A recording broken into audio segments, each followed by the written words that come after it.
Friends, riveted joints की इस श्रृंखला में हम अगली कड़ी में बात करते हैं सिंगल रिवेटेड लैप जॉइंट के ऊपर। लैप जॉइंट जैसे कि हमने देखा था, दो प्लेट्स को एक दूसरे के ऊपर ओवरलैप करके जॉइन करने के लिए काम आता है। अब हम इसकी कुछ बेसिक टर्म्स हैं उनके बारे में बात करते हैं। जैसे मार्जिन है। मार्जिन में क्या होता है कि किसी भी रिवेट की सेंटर लाइन की उसकी किसी किनार से मिनिमम दूरी मार्जिन कहलाती है और इसको हमें 1.5D के करीब रखते हैं। 1.5D रखते हैं। ये एक एम्पिरिकल मेजरमेंट है। जैसे D कैसे निकालेंगे? D निकालने के लिए जो प्लेट के थिकनेस है उसको इस फार्मूले में पुट करके रिवेट का डायमीटर D = 6 × √T। जो T है थिकनेस ऑफ प्लेट्स है, जिन प्लेट्स को हम ज्वाइन कर रहे हैं इन mm, तो जो डायमीटर ऑफ रिवेट निकलेगा वो भी mm में निकलेगा। अब दूसरी टर्म है पिच। पिच को P से डिनोट करते हैं और ये किसी भी रो में रिवेट के कॉन्जिक्यूटिव दो मतलब पास के दो होल्स के बीच की सेंटर डिस्टेंस कहलाती है और इसको हम 3D के बराबर रखते हैं। जैसे यहाँ से हमने 1.5D मार्जिन लिया है तो नीचे वाली प्लेट में भी हम 1.5D मार्जिन लेंगे। जहाँ भी कोई एज होगी, जिस एज की दूरी, जो भी एज हम काम में ले रहे हैं, जो भी किनार होगी, उससे किसी भी रिवेट की मिनिमम दूरी जो होगी वो सेंटर दूरी वो 1.5D होगी। अब हम इस ड्राइंग को बनाने के लिए इसको पहले समझने की कोशिश करते हैं कि इसमें प्लेट्स कैसे रखी गई हैं। ये प्लेट्स रखी इस तरीके से गई हैं कि ये प्लेट एक दूसरे के ऊपर इस तरीके से रखी गई है, ठीक है। यहाँ पे हम रिवेट्स के लिए होल बनाएंगे और इसकी डिस्टेंस इससे 1.5D रखेंगे। अब ये जो किनार है ये हमारे कोई पर्पसफुल नहीं है फ़िलहाल, तो हम इसको क्या करते हैं, टेपर कर देते हैं। टेपर करने पे कैसा दिखाई देगा? ये टेपर करने पे इस तरीके से टेपर दिखाई देगी। ये इस तरीके से टेपर नज़र आएगी हमें। ये टेपर ऐसे नज़र आ रही है। तो जब ऊपर से देखेंगे तो नीचे वाली ये वाली एज और ये वाली एज, दो एजेस हमें ऊपर से टॉप व्यू में नज़र आएंगी। जब एलिवेशन में हम इसको देखेंगे तो एलिवेशन में ये हमें ऐसे तिरछी नज़र आएंगी।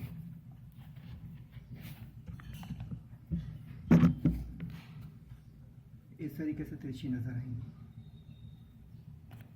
सिमिलरली ये नीचे वाली प्लेट होगी, ये भी इस तरीके से टेपर की हुई होंगी। टेपर इस तरीके से टेपर की हुई होगी। जब हम इसको इसके ऊपर रख देंगे तो जब ऊपर से टॉप व्यू में देख रहे होंगे तो टॉप व्यू में हमें ये एज तो नज़र आएगी, लेकिन इसके नीचे वाली जो एज है, ये टेपर बनी हुई है, इस टेपर वाली नीचे एज जो है वो हमें नज़र नहीं आएगी। इसलिए हमको इसको हिडन लाइन के रूप में शो करना होगा। ये यहाँ से हिडन लाइन चलेगी और जहाँ तक ये प्लेट जा रही है, ये वाली नीचे वाली प्लेट, वहाँ तक ये हिडन रहेगी। ये ऊपर वाली जो एज है इस नीचे वाली प्लेट की, ऊपर वाली एज जब तक इस प्लेट के बाहर है तब तक विजिबल है। इसके नीचे जाने के बाद में ये इनविजिबल हो जाएगी, तो उसको हमें हिडन लाइन से शो करना होगा, ठीक है। अब ये बनाने के बाद में हम देखते हैं कि ये हमारा सिंगल रिवेटेड लैप जॉइंट है। इसको बनाने के लिए इसमें है क्या कि ये प्लेट की थिकनेस T है और इसकी भी थिकनेस T है।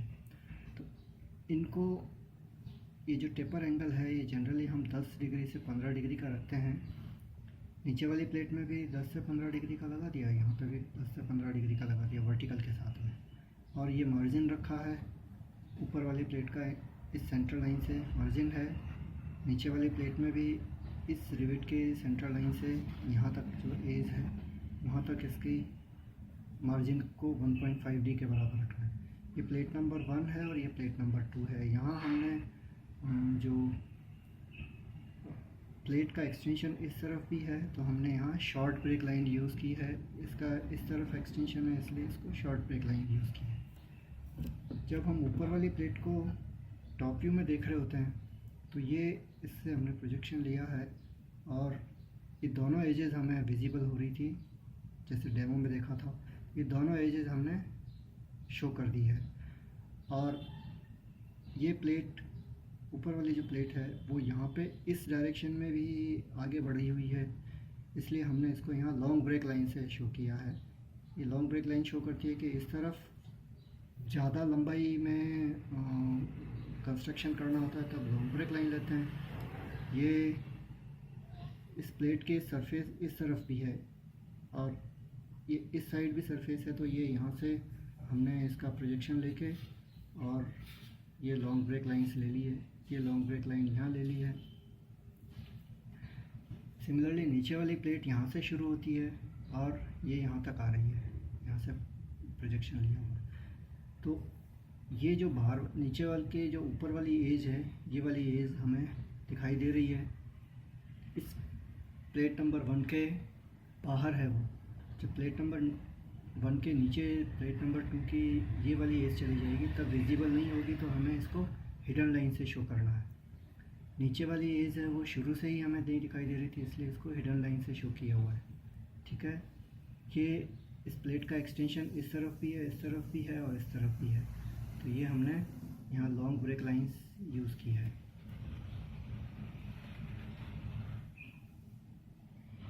अब इस प्लेट में इस रिविट को शो करने के लिए हम यहाँ पर इसमें सेक्शन करते हैं यहाँ पे, और ए डैश के अलोंग इसका सेक्शन प्लेन बनाते हैं। सेक्शन प्लेन के एंड्स हैं वो डार्क कर दिए जाते हैं, बाकी के जो सेक्शन प्लेन है वो सेंटर लाइन के रूप में ही रहता है। तो यहाँ हमने ये ए डैश सेक्शन प्लेन बना दिया है कि इसको इस लाइन के अलोंग कट करेंगे, और ये एरो बना रखा है इस डायरेक्शन में हम इसको व्यू करेंगे, यानी आगे का पार्ट हटा देंगे, पीछे के पार्ट को व्यू करेंगे। पीछे के पार्ट में ये रिविट कट रहा है, ये दोनों प्लेट्स कट रही हैं। तो चूँकि रिविट का क्रॉस सेक्शन हमें पता है कि ये सर्कुलर होता है, इसलिए हम इसको कन्वेंशनली कट नहीं करते हैं रिविट के हेड को और रिविट के शेंक को, पूरे रिविट को हम नहीं कट करते हैं। तो ऊपर वाली प्लेट की ये हैचिंग कर रखी है। ये हैचिंग हल्की लाइन से होती है और हर अलग पार्ट के लिए अलग डायरेक्शन की हैचिंग होती है, और इनकी जो स्पेसिंग होती है वो स्पेसिंग बराबर की होती है। तो ऊपर हमने इस डायरेक्शन में 45 डिग्री पे हैचिंग कर ली और नीचे वाली प्लेट में इस डायरेक्शन में हैचिंग कर ली। तो ये आपका सिंगल रिवेटेड लैप जॉइंट के बारे में डिटेल हुई। आशा है आपको ये डिटेल से इस सब्जेक्ट के इस टॉपिक पर कुछ समझ आया होगा और आप इससे लाभान्वित होंगे। धन्यवाद।